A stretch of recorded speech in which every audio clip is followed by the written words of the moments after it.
حکومت ایک نئی قانون سازی کی طرف جا رہی ہے. ایک بار پھر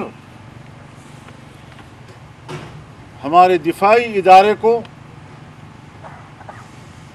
وہ اختیار دیے جا رہے ہیں کہ پیشہ ورانہ ذمہ داریوں سے اس کا کوئی تعلق نہیں.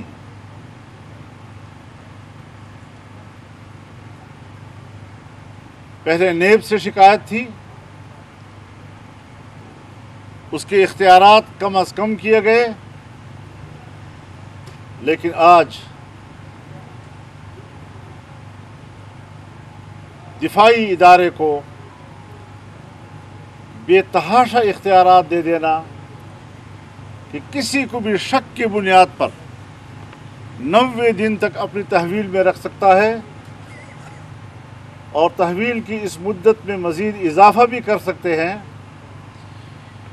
میرے خیال میں یہ ایک سول مارشل لا ملک پہ قائم کرنے کے مترادف ہوگا. یہ جمہوریت کے چہرے پر ایک دھبا ہوگا.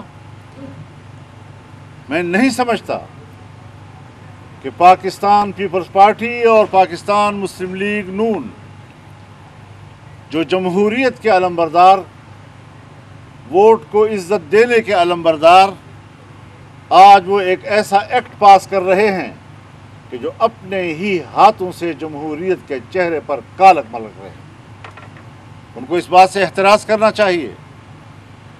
جمہوری ادارے اس قسم کے قوانین کی اجازت نہیں دے سکتے. پھر ہمیں یہ بھی دیکھنا چاہیے کہ 26ویں ترمیم میں حکومت سوچے کہ 26ویں ترمیم میں کن کن شقوں کو واپس لینے پر وہ آمادہ ہوئی، اور 26ویں ترمیم کے اصل مسودے میں جن شقوں کو واپس لینے پر وہ آمادہ ہوئی ہے، کیا یہ آج کا ترمیمی ایکٹ یہ اس 26ویں ترمیم میں حکومت کی اپنی آمادگیوں کی نفی نہیں کر رہی؟ کیا یہ نیا ایکٹ 26ویں ترمیم کی روح کے منافی نہیں ہے؟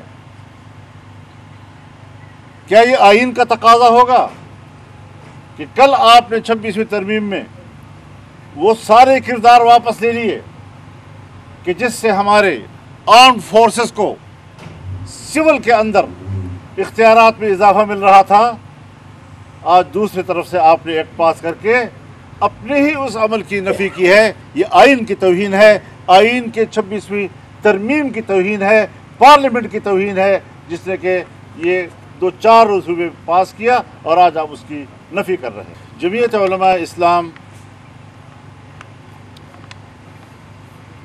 اس سے پہلے بھی اسلام آباد کی حدود تک پاس کیے گئے ایکٹ جس کا تعلق وقف املاک کے ساتھ ہے اس کو غیر شرعی قرار دے چکی ہے. اور یہ صرف جمعیت علماء اسلام کی رائے نہیں بلکہ یہ امت کا اجتماعی رائے ہے، اور اسلامی نظریاتی کونسل اس ایکٹ کے خلاف اپنی رائے دے چکی ہے. آج اسی ایکٹ کے قریب اس کے مماثل ایک ایکٹ ہندوستان میں پاس کیا جا رہا ہے. اس سے آپ اندازہ لگائیں کہ اگر آج وہاں کی گورنمنٹ وہاں کے مسلمانوں کی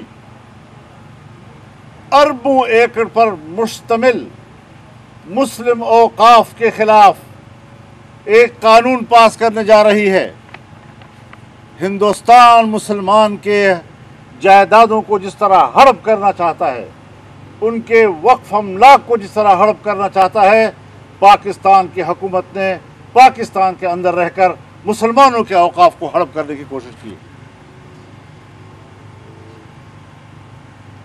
کوئی ضمیر ہے کہ اس ضمیر کو ایک دفعہ جھنجھوڑا جائے کہ ہم پاکستان، اسلامی جمہوریہ پاکستان میں اسلامی احکامات کے ساتھ کیا کھلواڑ کر رہے ہیں، اللہ کے دین کے ساتھ کیا مذاق کر رہے ہیں۔ مبارک ثانی کیس میں سپریم کورٹ نے فیصلے دیے، بالآخر سپریم کورٹ کو اپنے فیصلوں کی اصلاح کرنی پڑی۔ اسی طریقے سے شادی بیاہ کے معاملات، دوسرے نکاح کے معاملات پر جو سپریم کورٹ کے فیصلے آئے ہیں وہ قطعی طور پر قرآن و سنت کے احکامات کے خلاف ہیں۔ میں نے اپنی عائلی زندگی میں نہ سپریم کورٹ سے پوچھنا ہے، نہ میں نے حکومت سے پوچھنا ہے، میں نے اللہ کے حکم کے تحت کرنا ہے، میں نے اللہ سے پوچھنا ہے اور اللہ ہی کے سامنے جواب دوں۔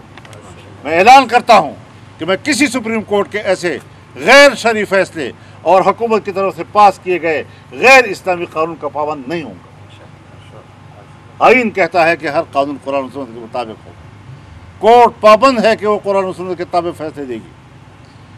ایسے فیصلوں کو ہم تسلیم نہیں کر سکتے، ہم اس کے خلاف جائیں گے، دوبارہ کورٹ میں اپنا مقدمہ لے کر ہم جائیں گے۔ ہم جمہوری لوگ ہیں، آئین و قانون کے دائرے میں لڑیں گے اور یہاں پر اسلامی اقدار کو سربلند کریں گے۔ اسلامی اقدار و احکامات کو انسانی حقوق کے منافی قرار دینا کسی ملحد کا کردار ہو سکتا ہے، کسی اللہ کے سچے بندے کا کردار نہیں ہو سکتا۔ ہم کبھی بھی دفاعی پوزیشن پر آ کر اسلام کی جنگ نہیں لڑیں گے۔ ہم واضح طور پر کہنا چاہتے ہیں کہ ہم اس ملک میں جارحانہ انداز کے ساتھ اللہ کے دین کی جنگ لڑیں گے۔ ہم آگے بڑھیں گے انشاءاللہ، اور اس حوالے سے ہم عوام میں بھی جائیں گے، ہم عوام میں بیداری پیدا کریں گے، ہم عوام کے اندر ایک شعور بیدار کریں گے کہ آپ کے ملک کے اندر اللہ کے دین کے ساتھ کوئی کھلواڑ نہ کر سکے، چاہے وہ ہماری اسمبلیاں ہوں، چاہے وہ ہمارے حکمران ہوں، یا چاہے وہ ہماری عدالت ہوں۔ سکھر اور پشاور عوامی اسمبلی۔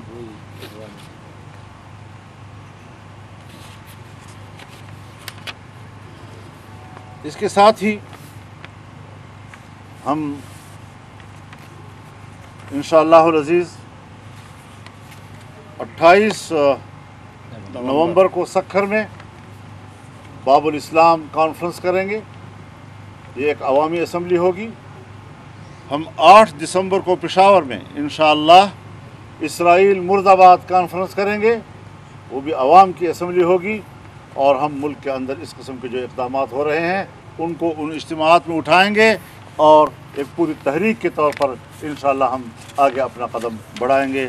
وآخر دعوانا ان الحمدللہ رب العالمین۔